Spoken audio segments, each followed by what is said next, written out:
private chopper. A helicopter descended and landed abruptly without any prior notice or clearance or coordination directly into the field, into the beach, and occupied by school children, sports officials, hundreds of innocent fans. This was done just before halftime, in the full view of the miners, the teachers, national officials, and members of the public. It was not an emergency landing, and it was not an accident. This was reckless, self-serving publicity, orchestrated by a non-politician, Cleophas Malala, who sought nothing more than political mileage and personal glorification at the expense of the safety and well-being of our children and our citizens. Consequently, that was flagrant violation of Civil Aviation Rules and Civil Aviation Act 2013, Basic Education Act,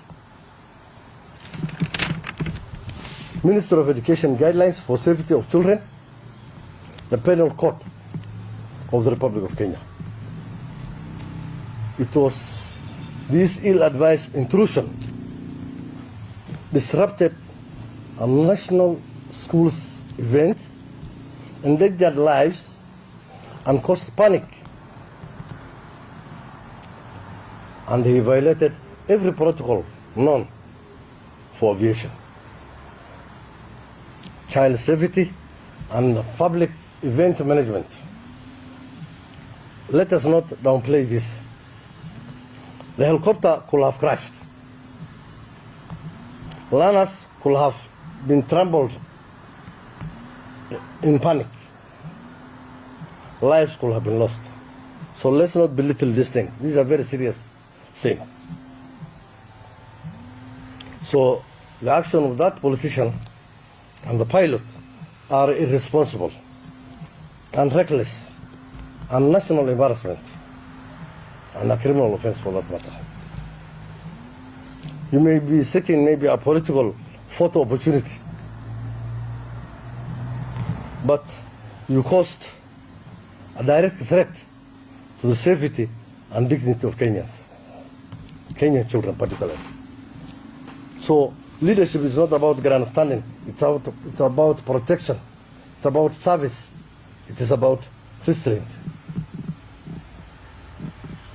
Consequently, full criminal investigations is underway in collaboration with Kenya Civil Authority, Civil Aviation Authority, the Ministry of Education, and DCI. The RCIO is handling the case. Therefore, the pilot, the politician, and any other accomplices involved in this unauthorized landing will face criminal charges for endangering public safety, for creating a public nuisance, for trespass of a public land, and violation of aviation regulations. And let this be a stern warning to any other individual, regardless of his status or ambition. Safety of Kenyan children is non-negotiable. Our children are not props. Our children, I repeat again, are not props. We will not allow disorder, arrogance, and impunity to endanger the lives of our future generation. The law will take its full course. We call upon Kenyans to stand together in protecting our children, our institutions, our learners, and our national values, so that such a thing does not occur. We are expecting the East Africa Games to start on 12th. By the weekend, we will have guests from over 10 countries. We don't want such an embarrassment, a national embarrassment any more time. You cannot come and land in the center where we have more than 18,000 people. Suppose that helicopter malfunctions, what will happen?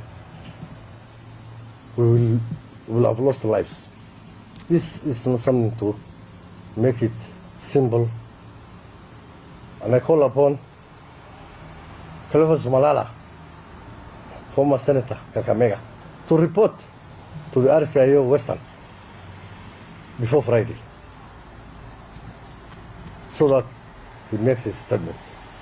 As we go further with the investigations, he will face full criminal charges.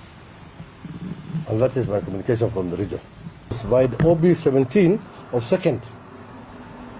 And the OB was recorded at 16:30 hours.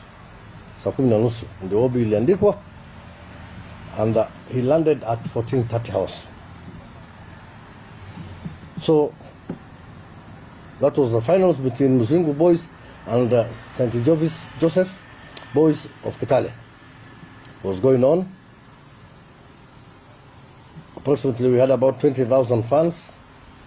The chopper registration number is 5 Yankee, that is 5Y, KPI, that is the registration number.